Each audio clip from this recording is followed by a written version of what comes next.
नमस्कार, आप देख रहे हैं प्राइम न्यूज और मैं हूं आपके साथ मोनिका गुप्ता। यूपी प्राइम में आपको दिखाएंगे उत्तर प्रदेश की तमाम अहम और बड़ी खबरें।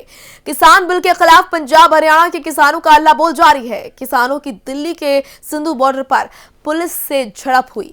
पुलिस ने फिर आंसू गैस के गोले छोड़े। वहीं उत्तर प्रदेश में भी किसानों ने सरकार के खिलाफ मोर्चा खोल दिया है और देहरादून दिल्ली हाईवे को जाम कर दिया। मुजफ्फरनगर में खुद राकेश टिकैत इस आंदोलन की अगुवाई कर रहे हैं। बागपत में किसानों को रोकने के लिए भारी पुलिस बल तैनात है। साथ ही आपको बता दें कि यूपी हरियाणा बॉर्डर छावनी में तब्दील हो गया है। भारी संख्या में यूपी पुलिस बॉर्डर पर तैनात है। वहीं किसानों के प्रदर्शन को देखते हुए लखनऊ में सुरक्षा के पुख्ता इंतजाम किए गए हैं। लखनऊ सुल्तानपुर रोड पर बड़ी संख्या में पुलिस बल तैनात किया गया है। यातायात व्यवस्था सुचारू रूप से इसके लिए खुद लखनऊ पुलिस के वरिष्ठ अधिकारी सड़क पर मौजूद हैं। ये तस्वीरें आपको दिखा रहे हैं जगह जगह की।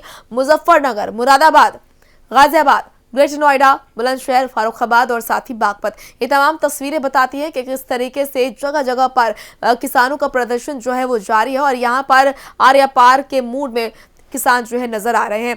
ऐसे में जहां जहां किसानों को रोका गया वहां पर किसानों ने डेरा डाल लिया और किसानों का साफ तौर पर कहना है कि हम शांति प्रिय तरीके से प्रदर्शन करना चाहते हैं, लेकिन अगर हमें रोका गया तो हम वहां पर डेरा डाल लेंगे जहां भी जगह हमें रोका जाएगा। तो ये तस्वीरें आपको दिखा रहे हैं, अलग अलग जगहों की तस्वीरें जहां पर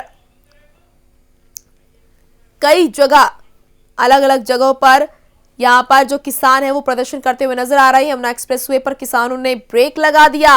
कृषि बिल से नाराज किसानों का प्रदर्शन जगह जगह देखने को मिला और उत्तर प्रदेश में भी यहां पर अब किसानों ने संग्राम शुरू कर दिया है। दिल्ली जाने की मांग पर अड़े हैं अन्नदाता और आपको बता दें कि अलग अलग तस्वीरें हम आपको उत्तर प्रदेश से दिखा रहे हैं।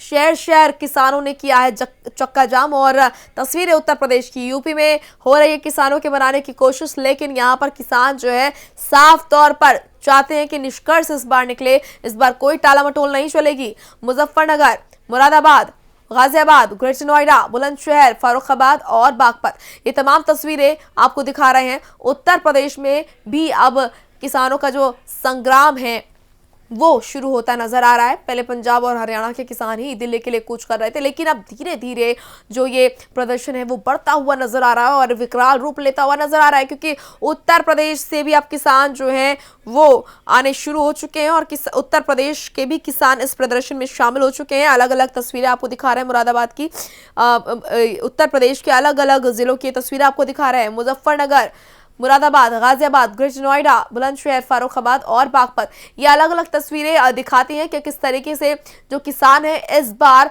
चाहता है कि इस बार वाकई निष्कर्ष निकले, टालमटोल ना हो और इसी के लिए यहाँ पर पूरी तैयारी के साथ इस बार किसानों ने ये प्रदर्शन शुरू किया है। और किसानों का कहना है कि इस बार अगर सरकार ये सोचती है कि किसान बैकफुट पर आएगा तो ऐसा कतई नहीं होगा। किसानों का कहना है कि वो पूरी तरीके से अपनी तैयारी कर आए हैं और वो चाहते हैं कि इस बार निष्कर्ष निकले जरूर।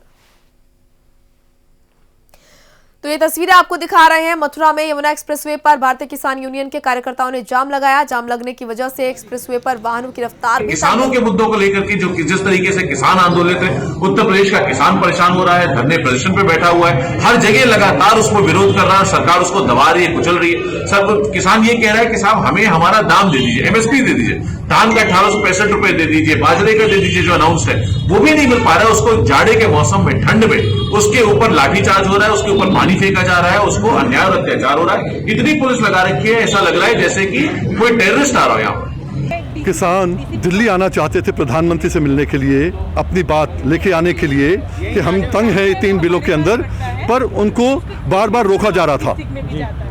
अब सुबह से उनसे जो वार्ता हुई है, वार्ता से ये है कि दिल्ली में आ रहे हैं, आप स्वागत करो। तो अब दिल्ली पुलिस जो है, अब उनसे जो बात हुई है, अब सीधा हम लोग ने देखा है, इसका इंस्पेक्शन भी किया, साथ साथ इंस्पेक्शन भी किया, हम लोगों ने ग्राउंड का इंस्पेक्शन किया है। वहीं दिल्ली एडमिनिस्ट्रेशन के लोग आ गए हैं टॉयलेट्स बनाने, 300-400 टॉयलेट्स बन जाएंगे, 100 टैंकर पानी के आ जाएंगे, व्यवस्था भी करना, खाने पीने का व्यवस्था कर रहे हैं। तो अब जो है दिल्ली पुलिस ही इनको यहाँ तक अंदर दिल्ली में लेके आएगी।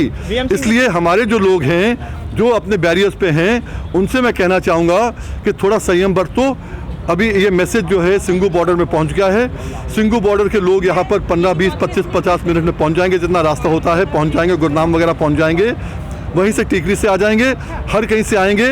पुलिस से है कि आप उनको रोको मत, और आपको भी मैसेज 5-10 मिनट में पहुंच जाना चाहिए और खोल के उनको लेके आने का काम करें, उनका स्वागत का काम करें। अगर स्वागत नहीं तो उनके ऊपर टीयर गैस चलाने की कोई जरूरत नहीं है।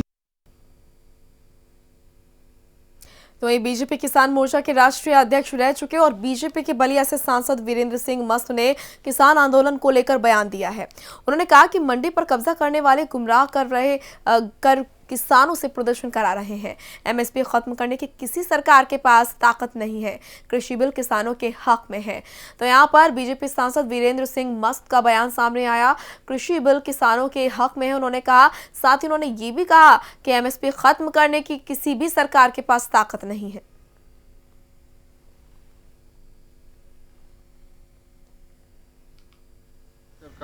देश की संसद में प्रधानमंत्री, कृषि मंत्री और मैं सांसद होने के नाते बिल प्रस्तुत करते हुए संवाद में कह चुका हूं कि एमएसपी बंद नहीं होगा और भी कृषि फसलों के एमएसपी बढ़ाए जाएंगे। उसका सबसे बड़ा जीता जागता प्रमाण है कि उत्तर प्रदेश के 24 जिलों में मक्के की खरीद हो रही, 1850 रुपये कुंटल। पिछले साल भदोही में तेलहन की और भदोही के आसपास के जिलों में तेलहन की खरीद हुई थी, दलहन की भी खरीद हो रहे हैं। एमएसपी कोई सरकार, हमारी भी सरकार नहीं बंद कर सकती है। मैं पहले किसान हूं, उसके बाद भाजपा का सांसद हूं। मैं कह सकता हूं कि एमएसपी बंद करने की ताकत किसी की भी सरकार के नहीं हो सकती है। ये देश किसानों का है और किसानों के लिए एमएसपी तय हुआ है। एमएसपी तो हमारे प्रधानमंत्री नरेंद्र भाई ने बढ़ाया है।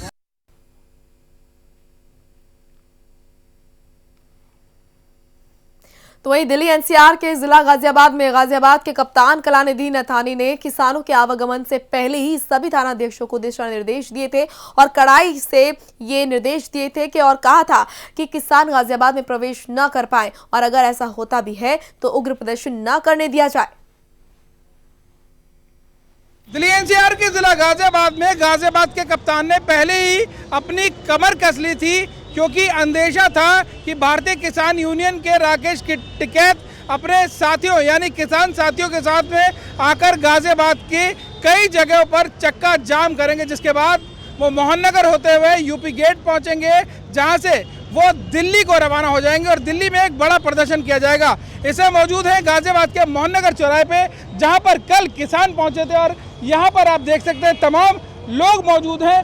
पुलिस की व्यवस्था भी पूरी तरीके से चाक चौबंद है। आप देख सकते हैं तस्वीरों में यहाँ पुलिसकर्मी मौजूद हैं। व्यवस्था को दुरुस्त करने के लिए गाजियाबाद के कप्तान ने रणनीति बनाई थी और उस रणनीति के तहत ही चप्पे चप्पे पर पुलिस तैनात कर दी गई थी।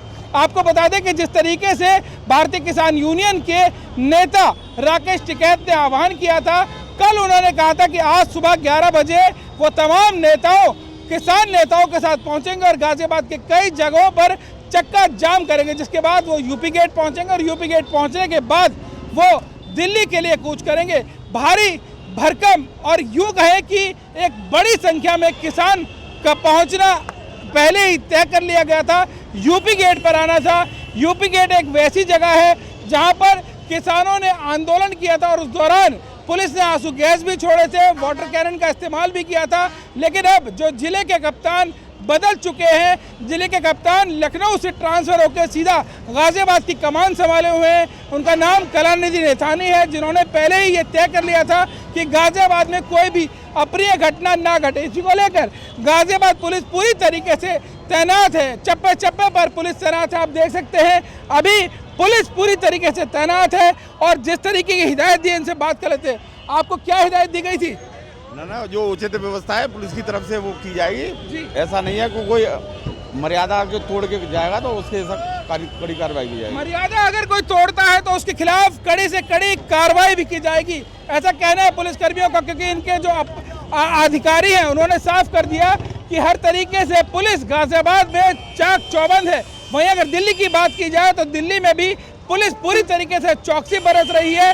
दिल्ली के जो बॉर्डर इलाके हैं वहां पर दिल्ली के तमाम पुलिस अधिकारी समेत कांस्टेबल, महिला कांस्टेबल, वाटर कैनन की व्यवस्था, अग्निशमन की गाड़ियां, एम्बुलेंस की गाड़ियां, तमाम वो व्हीकल मौजूद है। क्योंकि दिल्ली में कई जगह पर किसान और पुलिस के बीच झड़प की खबरें भी आई थी। उसको लेकर दिल्ली पुलिस भी पूरी तरीके से हाई अलर्ट पर आ गई और गाजियाबाद पहले से ही पूरी तरीके से हाई अलर्ट पर है। हालांकि गाजियाबाद में कोई भी ऐसी अप्रिय घटना की सूचना नहीं मिली है। गाजियाबाद से अपने सहयोगी अंकित पांडे के साथ जितेंद्र भाटी, प्राइम न्यूज। तो वहीं मुख्यमंत्री योगी आदित्यनाथ ने वाराणसी में प्रधानमंत्री नरेंद्र मोदी के देव दीपावली पर आगमन को लेकर चल रही तैयारियों को लेकर यहां पर जांच परख की। कोरोना संक्रमण काल में पीएम मोदी 30 नवंबर को अपने संसदीय क्षेत्र वाराणसी में रहेंगे। इस दौरान वो जनसभा को संबोधित करने के साथ ही देव दीपावली में भी भाग लेंगे। मुख्यमंत्री योगी आदित्यनाथ आज दिन में गोरखपुर से वाराणसी पहुंचे। उन्होंने पीएम मोदी के सभा स्थल का स्थलीय निरीक्षण किया।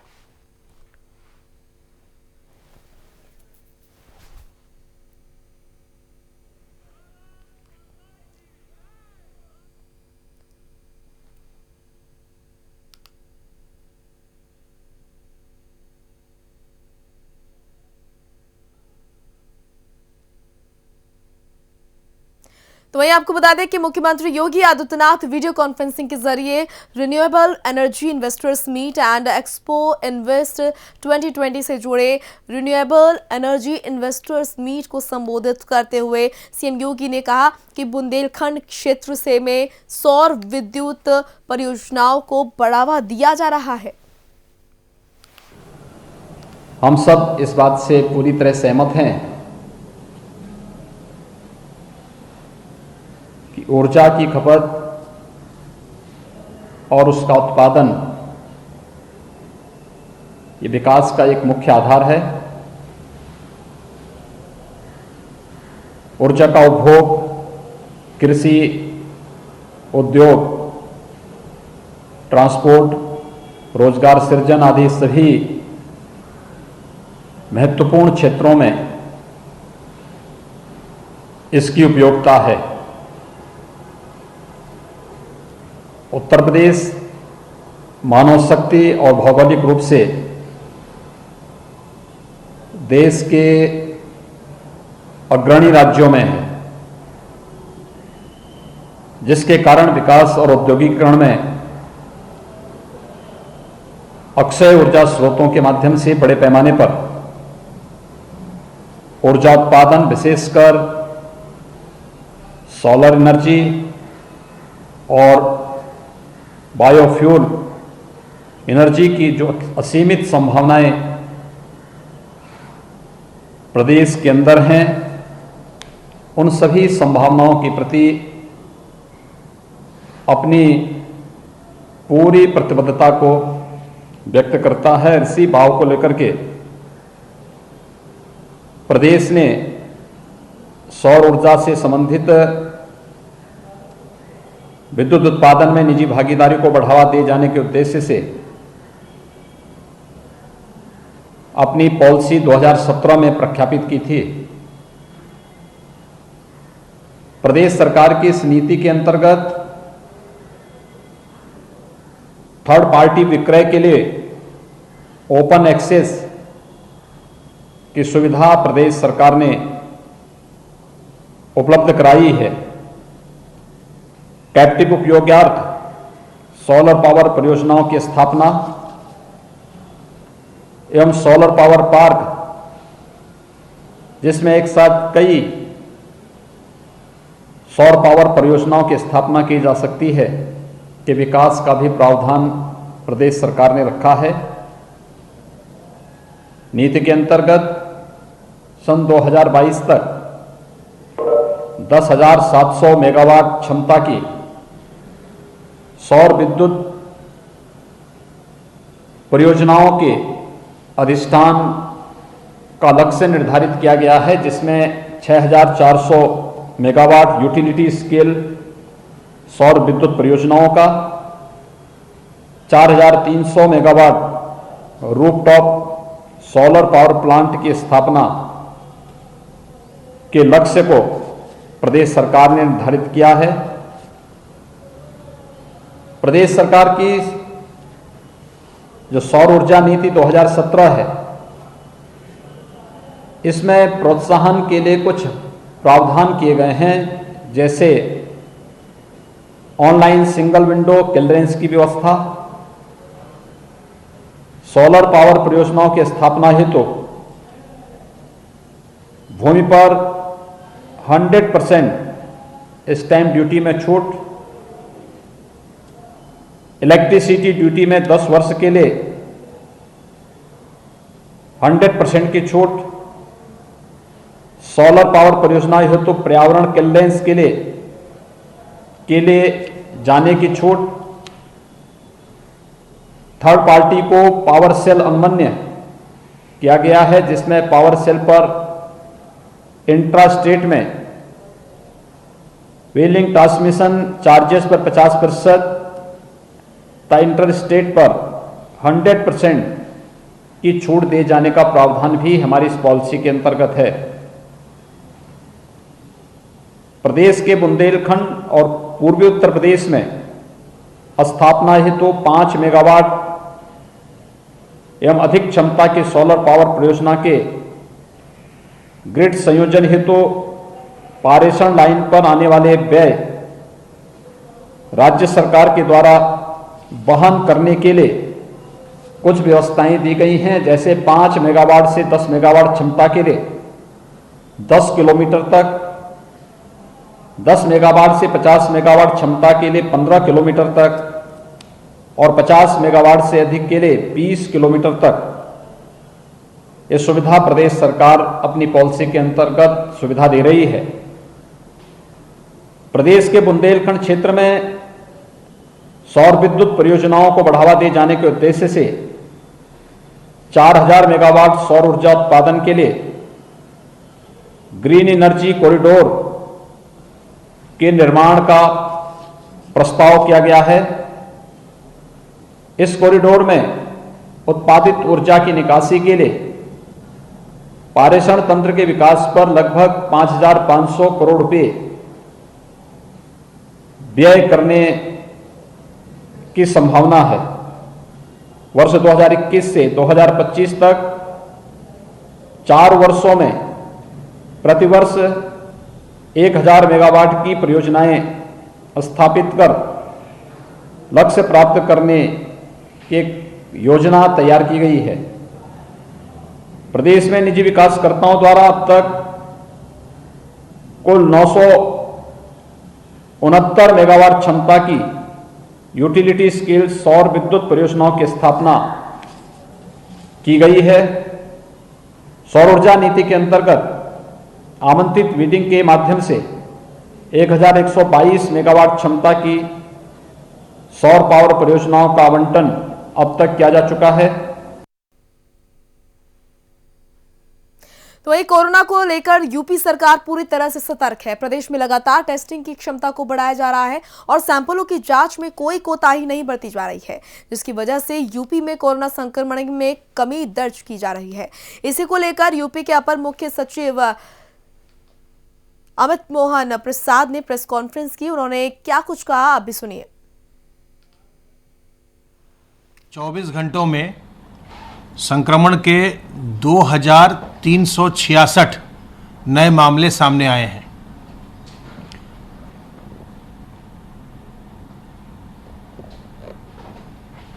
अब तक जो डिस्चार्जेस हुए हैं उनकी संख्या 5,04,411 है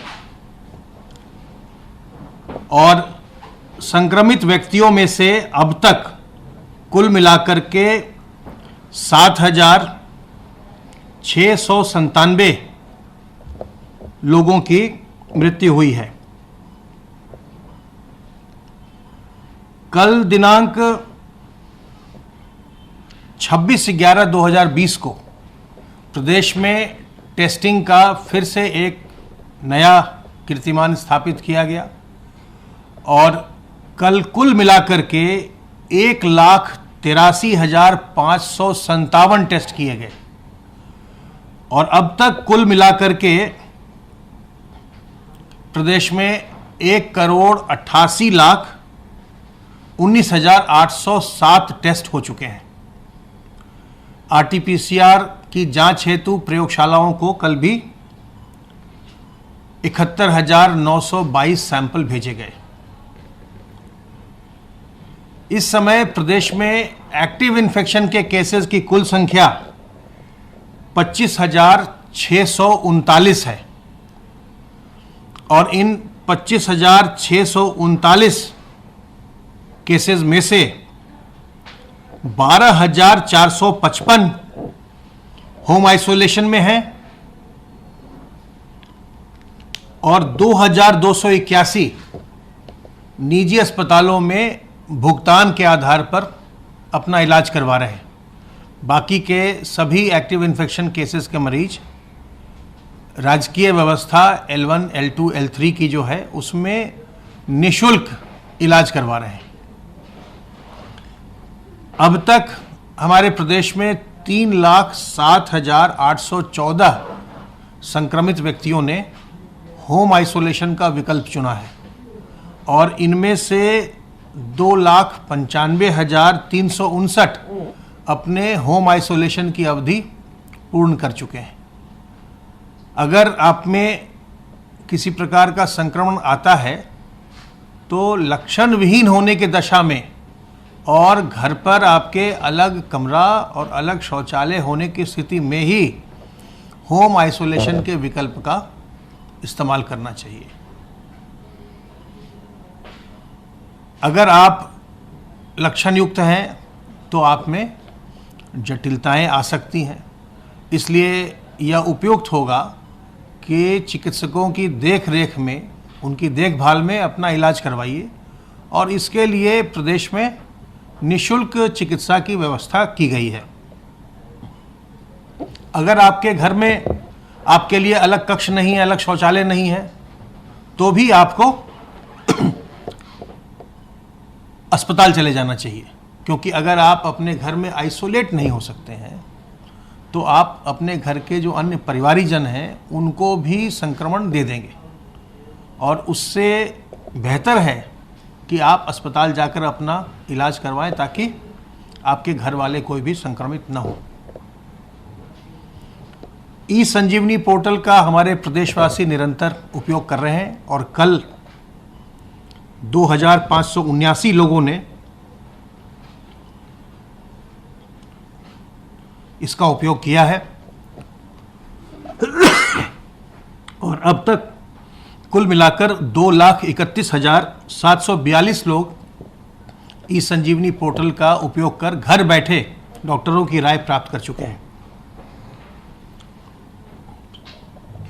सर्वेलेंस की गतिविधि के अंतर्गत अब तक 1,64,581 इलाकों में 4,67,306 टीम दिवस के माध्यम से 2,94,86,198 घरों का सर्विलांस किया गया है और इनमें रहने वाले लोगों की संख्या 14,41,71,110 है। हम निरंतर टारगेटेड टेस्टिंग करवा रहे हैं और अभी भी इस समय हमारा अभियान चल रहा है जिसमें हम अर्बन स्लम्स का और अस्पतालों का और विद्यालयों का और अब इस समय जो हमारा अभियान चल रहा है उसमें हम सरकारी और निजी कार्यालयों का आज उसकी फोकस टेस्टिंग पूरे प्रदेश में हो रही है और जो फोकस टेस्टिंग हो रही है उसमें हमें बहुत ज़्यादा संक्रमण नहीं मिल रहा है। तो इससे ऐसा प्रतीत होता है कि हमारे और आपके सम्मिलित प्रयासों से प्रदेश में संक्रमण अभी नियंत्रण में है। लेकिन जो ये शीतकाल आ गया, जाड़े का मौसम आ गया, इसमें सांस लेने से संबंधित बीमारियां ज़्यादा परेशान करती हैं और जिन लोगों को रेस्पिरेटरी प्रॉब्लम पहले से होते हैं उनको जाड़े में ज़्यादा परेशानी होती भी है। और आप जानते हैं कि जो कोरोना वायरस है जिससे कोविड-19 की बीमारी होती है उसमें भी वो आपके रेस्पिरेटरी सिस्टम पर असर डालता है, आपके लंग्स को प्रभावित करता है और इसलिए जाड़े में ये दोनों चीज़ें कंपाउंड हो करके मिल करके प्रकरण को जटिल बना सकते हैं। इसलिए ये आवश्यक है कि अभी जो समय है शीतकाल में हम बहुत सावधान रहें और सावधान रह करके हम अपने आप को संक्रमण से बचाएं। चलिए रुक करते हैं अगली खबर का। पीलीभीत से ये बड़ी जानकारी। पुराने जमाने में हाथी घोड़ों से बहू की विदाई तो आम बात थी। आपको बता दें कि अब जिले में इतिहास में पहली बार युवक अपनी पत्नी की इच्छा पूरी करने के लिए उसे हेलीकॉप्टर पर विदा कराकर अपने घर लाया है, जिसको लेकर सभी तैयारियां की गई थी। हेलीपैड पर हेलीकॉप्टर उतरते ही गांव वालों की भीड़ एक झलक पाने को उमड़ पड़ी। अमरिया तहसील क्षेत्र के गांव चका में एक नई पहल हुई है, जिसमें दूल्हा अपनी दुल्हन को हेलीकॉप्टर से विदा कराकर अपने गांव लेकर आया है, जो पीलीभीत जिले में एक चर्चा का विषय बन गया है। लोग सराहना भी इसकी कर रहे हैं। ऐसा लग रहा है आज हेलीकॉप्टर से आप अपने ससुराल आइए? बहुत अच्छा लग रहा है, बहुत खुशी है, बहुत लोगों में उत्साह है, बहुत अच्छा लगा मुझे भी। आपने आज अपनी दुल्हन का सपना पूरा किया है, कैसा महसूस कर रहे हैं? बहुत अच्छा महसूस है, वो मैंने सपना देखा। मैडम आपको कैसा लग रहा है? क्या कहना चाहेंगी? लोगों को क्या संदेश देना चाहेंगी? अच्छा, आप लोगों ने आज इंतजार बहुत कराया। जब